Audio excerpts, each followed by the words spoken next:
आज मुंबई दौरे पर आए प्रधानमंत्री नरेंद्र मोदी का विरोध करने से पहले पुलिस ने कांग्रेस सांसद वर्षा गायकवाड़ समेत अन्य नेताओं को हिरासत में लिया है। सरकार के इस रवैये पर विरोधी पक्ष के नेता विजय वडेट्टीवार ने सरकार पर हमला बोला।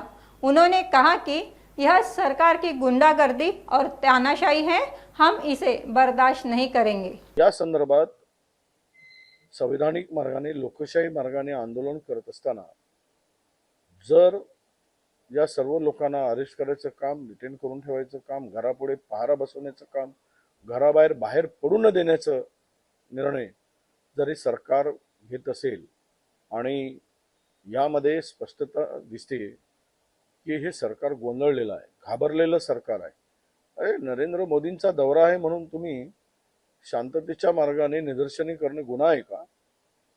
आणि छत्रपती शिवाजी महाराजांचा पुतळा कोसळला त्या शिल्पकारांना तुम्हाला अटक करता येत नाही, याची प्रायश्चित्त घेऊन तुम्हाला माफी मागता येत नाही। यामध्ये जर तुम्ही छत्रपती शिवरायांच्या पुतळा उभारणीमध्ये कमिशन खात असाल तर म्हणून तुम्हाला भीती वाटते का? या सगळ्या गोष्टीचा उलगडा या सरकारने केला पाहिजे, यामध्ये स्पष्टता आणली पाहिजे। पण जर आमच्या लोकांना अरेस्ट करून पालघरमध्ये सुद्धा तुम्ही काँग्रेसच्या लोकांना शांततेच्या मार्गाने अरेस्ट करत असताना त्यांना डिटेन करून तुम्ही अरेस्ट केलात, त्यांच्यावर गुन्हे दाखल केलात, ही काय हुकुमशाही आहे की दादागिरी आहे? ही दादागिरी आणि हुकुमशाही आम्ही अजिबात खपवून घेणार नाही, लक्षात ठेवा। आणि ज्या पद्धतीनं कार्यकर्त्यावर तुम्ही पाळत ठेवताय, त्यांच्या घरापुढे आमच्या वर्षा गायकवाड मुंबई काँग्रेसच्या अध्यक्ष खासदार त्यांना दरवाजाच्या बाहेर पडू देत नाही, आमच्या सर्व काँग्रेसच्या नेत्यांना तुम्ही अरेस्ट करताय, त्यांना डिटेन करून ठेवताय। हा कोणता गुन्हा आहे? काय गुन्हा केला यांनी? काय हिस्ट्री शीटर आहेत का?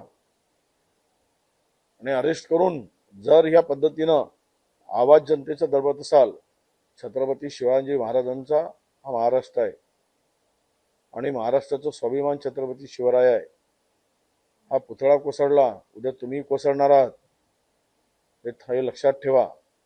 पण एक मात्र गोष्ट आपण आपल्या लक्षात आणून देतो की जर तुमच्या डोक्यात सत्तेची मस्ती केली असेल आणि सत्तेच्या मस्तीपायी लोकशाहीचा गळा घोटत असाल तर तुम्हाला जनता तुमची जागा दाखवल्याशिवाय राहणार नाही, हेही तुम्ही लक्षात ठेवा।